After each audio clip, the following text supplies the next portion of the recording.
All right, so for the second part of this, we're going to add one more image, and that was that pair that you downloaded earlier. So with your PSD open, you want to go to File, Open in Place, and you want to find where that pair downloaded. So here I'm going to go to my Recents, and I see I have that pair here. I hit Open. I'm going to go ahead and zoom out with Control minus.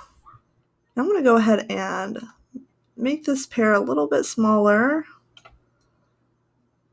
And you want to place it to where it's going over this fold here, because we're going to make it look like that pair is in that fold. So make sure you hit Enter to place your image. And this time we're going to use the magic wand. So you want to press and hold down on your quick selection and select magic wand. So you want to select the white background. So you just click with your magic wand here on the white background, and you'll see that it should be selected. Go ahead and hit your layer mask button, and you'll see this happen. So how layer masking works is if you select pixels and you mask it, it assumes that whatever you have selected, that is what you want to keep. In this case, that is not true. We selected the white background because it's easiest. It just takes one click. So what we have to do is inverse our mask. So if you look at our mask, you'll see what's white is showing, so that white background. I'm going to hit Control I on my keyboard, so Control I, and you'll see it flipped the white to black. Okay, so again, Control I, see how it's flipping my mask when I'm hitting Control I, so I'm holding down Control and hitting my I key. So you want it to be where you have your pair.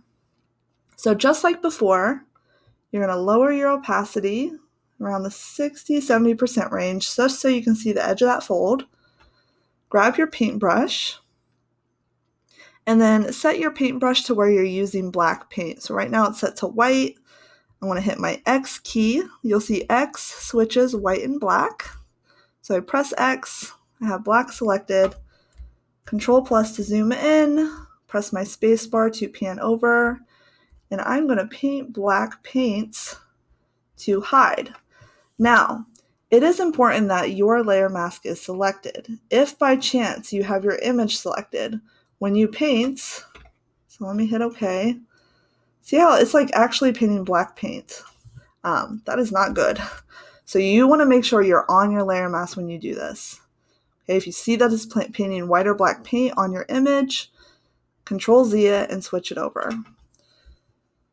So I'm using my bracket keys to change the size of my brush, and I'm working very closely around this edge here. Again, try your best. The most important thing is that you understand how to layer mask. Okay, Control minus to zoom out. Now I'm going to go ahead and turn my opacity all the way back to 100%. Here are the edges. If we were in class, I would not be happy with these edges. There's too much white showing from the background, but if you can go ahead and try to clean up those edges, like go around it with black paint. But I'm not going to be super picky with you guys who are working from home, because I understand that this is not ideal. Clean these up if you have time. Otherwise, when you're finished, all you need to do is put in this peach in this pair. That is it. So go to File, export it as a JPEG, and it is going to pull up this window here. You want to turn your quality all the way up to 100%, hit save, and then now you should be able to go to Google Classroom. So typically this is all saving to your drive. So when you go to Google Classroom, when you open up the assignment, you go to File, you click Add or Create, and then you might have to just upload it directly from your Google Drive app. Okay, so try to figure that out. I wish I could be there to help you, but a lot of this is on your own.